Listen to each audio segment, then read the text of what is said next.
Қызылорда қаласының сол жағалауынан Қазгер мұнай компаниясының демеушілігімен 2,3 миллиард теңге болатын заманауи үлгідегі оқушылар сарайының салтанатты ашылу рәсімі өтті. Бұл Қызылордадағы екінші оқушылар үйі. Облыс әкімі демеушілік көрсеткен Қазгер мұнай компаниясына, сондай-ақ құрылысына атсалысқан азаматтарға алғысын жеткізді. Ұстаздарды да алда келе жатқан айтулы мерекесімен құттықтады. Сіздердің аттарыңыздан, жерлестерімнің атынан, өзімнің атынан үлкен ризашылығымды білдіремін. Қазіргідей кезде компаниядан қаражат бөліп, мынандай ғимараттар салу оңай емес, оны жақсы түсінесіздер.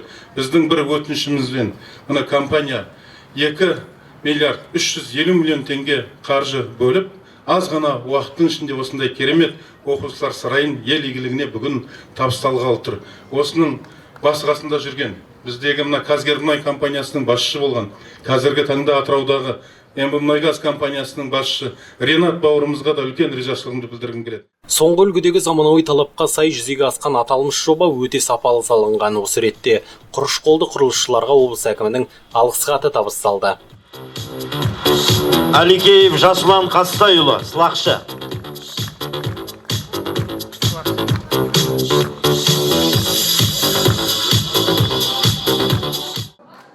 Мұнда робототехника, хореографиясында 51 үйірме бар, 1500 оқушымен қамтылған. Тіпті IT саласы бойынша да оқуға мүмкіндіктер қарастырылған. Жаңа зертханалық кабинеттермен, жаңа технологиялармен қамтамасыз етілген. Әсіресе атап өтетініміз ол робототехника және IT саласында балаларға мүмкіндіктер мол болып тұр. Өйткені қазіргі таңда осы республика бойынша, әлем бойынша сайыстарға қатысуға арналған бүкіл жаңа жабдықтармен қамтамасыз етілген. Енді тек қана IT саласында ғана қазір жұмыс жасамайды, ол оқушылардың жан-жақты дамуына арналған бөлімдермен қамтылады. Алдағы уақытта оқушылар бос уақытын тиімді өткізіп, шығармашылықтарын шыңдауға бар күштерін салмақ. Рахат Рахымжанов, Шәкәрім Жұмағұл, Зеріктік арнасы.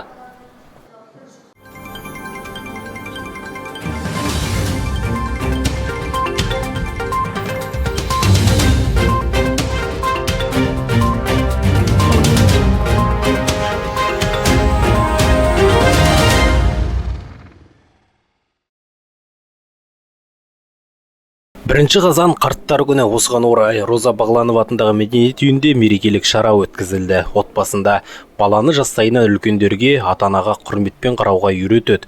Бұл ұрпақтар байланысын және дәстүр сабақтастығын сақтауға ықпал етеді. Үлкенге құрмет, жалпыға міндет. Мерейлі шарада аудан әкімі сөз сөйлеп, жиылған жұртты мерекемен құттықтады. Құрметті ардагерлер, сіздердің әрбіріңіздің жүрген жолдарыңыз, өткен еңбектеріңіз ұрпақ үшін үлгі-өнеге, ақыл, дария, білімі теңіз, өмірлік тәжірибесі мол, сіздердің тәрбие алған әне қарындастарыңызбен өздеріңіз бастаған игі істерді жалғастыруда.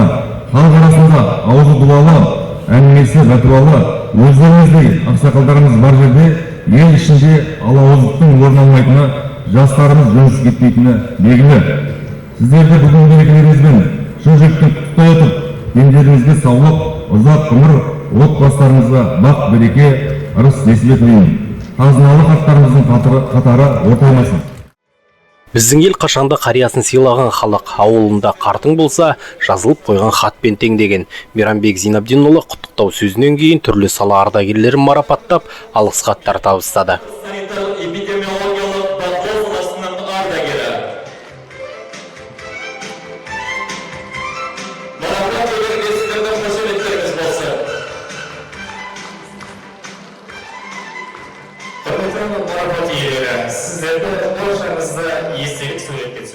Мерекелік кештегі марапат иелерінің бірі Матығұл Бекмамбетов. 40 жылдық еңбек өтілі бар теміржолшы қазір зейнетте. Еңбек жолында төккен тердің жемісін көріп отыр. Осы саланың осы рақатын, қызығын 40 жыл бойы көріп, аман-есен зейнетке шығып, қазір міне осы адалдық адайлар кеңесінде мүшесімін. Мына бүгінгі өтіп жатқан қарттар күніне байланысты іс-шараға аудан әкіміне осы халық ұйымдастырып, еңбек адамдарын құрметтеп жатқанына үлкен ризашылығымды білдіремін. Әрдайым да осы мың қосшыдан бір басшы дейді. Үлкен басшылардың халыққа көңіл болғанына өте ризамын. Мереке құтты болсын айтамын. Осындай әрдайымда осындай жақсы іс-шаралар жалғасын тауып берсін деген тілек айтамын. Мерекелік кеш мерекелік концертпен жалғасын тапты. Өңір өнерпаздары да еңбек ардагерлерін мерекемен құттықтап, концерттік бағдарламалармен жиылған жұрттың көңілін көтерді. Рахат Рахымжанов, Шәкәрім Жұмағұл, Серікті арнасы.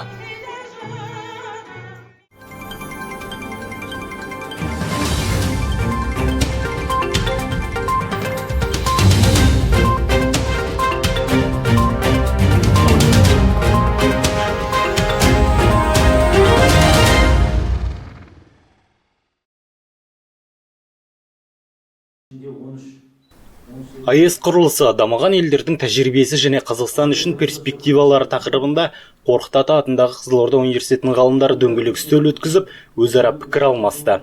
Атом үздіксіз энергия көзі, сондықтан Қазақстанда АЭС салу ел ертеңі үшін маңызды қадам, әрі бұл еліміздегі электр энергиясы тапшылығын жоюға ықпал етеді. Өзекті мәселені тақырыпқа арқау еткен ғалымдар атом энергиясының артықшылығы жайында студенттермен ой бөлісті. Экономиканы дамыту үшін орасан зор қуат көзі қажет. Дамыған мемлекеттердің барлығында атом электр станциясынан алынатын энергияның таза әрі қауіпсіз екені дәлелденген. Елімізде көмір, газдан қуат алатын электр станциялары бар.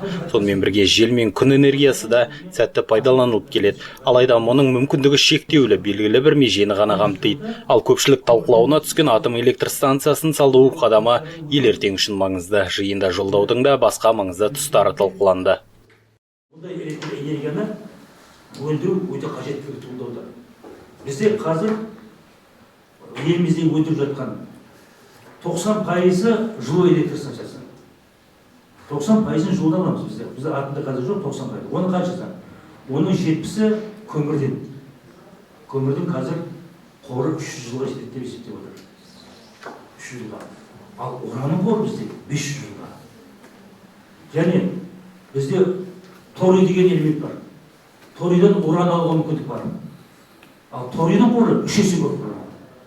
Урандікі алтыннан 600 есе көп.